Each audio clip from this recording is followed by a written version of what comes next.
Me thonë drejtën, dje kum dëgju dhe nuk kum pas zemër as me lexuat lajm. Më dhimt ajo grusa ajo sipas gjitha ajo gruaja kishte punu, edhe unë që lexova ajo kishte vra për arsye se kishte ndru vendin e punës. Me vështira është për ata fëmijë që i ka lënë, këtë shekull mu vra njerëz çdo ditë. Madje u bënën 2 vrasje, edhe ajo shumë e rëndë, edhe ajo e atij djalit të ri. Nuk e kum prit që na mas 26 viteve luftë me anë këtë gjendje. Mirë faleminderit. Mirë shumë. Po si krejt, si çdo ditë me ato sakrificat e veta. Cila është sakrifica më e madhe që e ke bërë për familje? Sakrifica për familje, po, ka shumë njerë si vajzë për kujdes për familjen motra vllazit, masanej qysh ec koha për fëmijët, tash normal edhe për nipa, tash pak po do të më ndihmu, fëmijëve, kështu. Kjo sakrificë apo shpërblehet prej fëmijëve? Po më shpërblehet, po më vi nipat, po më gëzojnë shumë, fëmijët po përkujdesen për neve, nejse hala s'kemi bon atë mosh për më përkujdes, po sa do kudo në gati e dim vetën plotësum. Një rast që na ka prekur shumë tje, një grua është vra. Mirë po, gjatë të viti kemi pasur shumë gra që janë vra, është shqetësuesitet e madhe, domethënë, sidomos për gjininë femërore që domethënë të vend punës të fritet një grua është makabre. Si e sheh? Me thonë drejtën, dje kum dëgju edhe nuk kum pas, me thonë zemër as me lexuat lajm. Po sot mëngjes, prap nuk mujta mu përmbajt, e lexova deri në fund. Ishte një vrasje shumë e rëndë. Më dhimt ajo grusa ajo sipas gjitha ajo gruaja kishte punu, edhe unë që lexova ajo kishte vra për arsye se kishte ndru vendin e punës.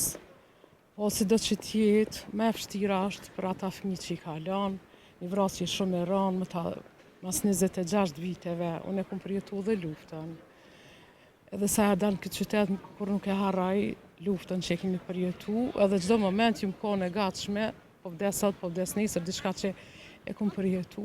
Po sot, këtë shekull, mu vra njerëz çdo ditë, madje u bënën 2 vrasje, edhe ajo shumë e rëndë, edhe ajo e atij djalit të ri, 19 vjeçar, edhe kjo nanë që u vra dje me i la 3 fëmijë, ma e rëndë s'dikush kam. Nuk e kum prit që na mas 26 viteve luftë me anë këtë gjendje. Është shumë e rëndë. Edhe me thonë drejtën me ta dhonë diqysh një pasiguri, edhe ku dalëm, edhe ku ecëm, edhe ku punojmë, edhe çdo hap tjetës, një pasiguri shumë e madhe. Si këto vrasje ka të shpeshta? Pse ki motiv? Nuk e di njerëz po nduket mas lufte edhe metën me armë në për shtëpia, edhe nuk e di njerëz po nduket edhe nashta edhe psikisht nuk janë mirë, nashta e kanë bërë dhe kushtet ekonomike, nuk di çka me thonë, nuk e di.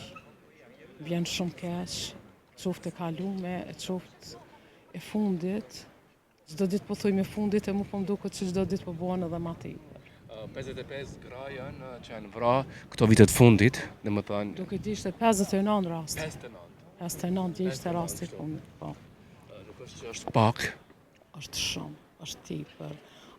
Unë po them qoftë e fundit për të gjithë, edhe për gjininë femnore edhe mashkullore. Inshallah nëse e fundit kjo, s'me thonë kjo ngjarje e rëndë, e ata fëmijë që kanë mitë jetim, më shumë frikë se kanë mitë shumë fëmijë. Zoti ju dhasht gajretin aty në familjeve e qoftë e fundit. Për gjithë neve si popull, janë shumë keq. Se kjo grua, domethënë, kohëve të fundit është e pasigurt, domethënë, ka dhunë, ka maltretime, ka vrasje, po vinë këto gjëra. Po bis nuk e di, po më duket edhe njerëz si mos me qenë psikisht diçka në rregull. Nuk e di, tash edhe nuk di qysh po trajtohet gjinja femnore, tash krejt njerëz kemi nevojë edhe me punu. Gjithë kemi nevojë, edhe femrat edhe mashkujt. Nashta kushtet e kanë bërë, ndoshta përpara në flas para luftës kemi punu, po ka qenë një siguri shumë e madhe në shoqërinë tonë, po flas në venin ku ke punu, nuk ka guxu kërkush më të ngacmu se ka hu venin e punës, ka met pa punë, është burgos, e tash nuk e di, tash me këto ligjet e reja nuk e di qysh. A duhet në punë të jenë të vëzhguara me kamera çdo vend ku punon, mirë, po shumica tash e lokaleve, bizneseve kanë kamera. A do të pas siguri mashtuar? Po ndoshta edhe kamerat nuk janë edhe aq mirë kamerat, se njëri tash me qenë është dhe një farë presionit të në kohën me kamera, se na jemi njerëz, lëvizim, nuk e di përbes, nashta pak nuk di si me thonë, si me vlerësu, vetëm këto duhet me ndërmarrë shteti diçka ma tepër, pak nuk e di këto gjeneratat e reja, tash kishe ma të shkollum, ma të edukum, e me u kthyna një kohë shumë ma mrapa. Me thonë kështu jemi civilizu shumë si njerëz, po me do zakone, me do jemi mitë shumë mrapa. Nuk e di kush janë fajturët, nashta ka njerë kem faj edhe na femnat, nuk e di, nuk po muj me t'lon fajtur as vetëm gjinin femnore, po as gjinin mashkullore tash. Nuk e di. Vrasjet që vinë ma shumë vinë prej burrave, domethënë që i vrajnë gratë.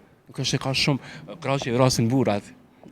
Nuk e di, na jemi si nana, jena ma të dhemshme, jemi ma emocionale. Unë për shembull, çka do që të shoh mu dhimbët shumë, për shembull, s'po di që me thonë një plak, një më shumë, një lëp, më lënë shumë për shtypje dhe me njëherë kam ato emocione. Nashta mashkujt i kalojnë ma letë, ato gjana. Tash mbarët edhe prej njerit që është i ndërtuar, për gjithë shka mërzit na shumë, kam emocione, po tash njerëz janë të ndryshëm. Po të më thonë një mesazh lidhur me gjithë këtë temë që bisedojmë. Mesazhi im është, i lutem Zotit, këtë ditë madhe, që mos dëgjoj ma asnjë vrasje, as për gjinin femnore, as për gjinin mashkullore. Qoftë e kalume, ashin ditë mira për këtë popullin tonë, edhe asnjëherë mos dëgjojna më vrasje, se shumë e randë. Qofshin të kaluara këto. Përshëndes shumë, faleminderit shumë për kohën.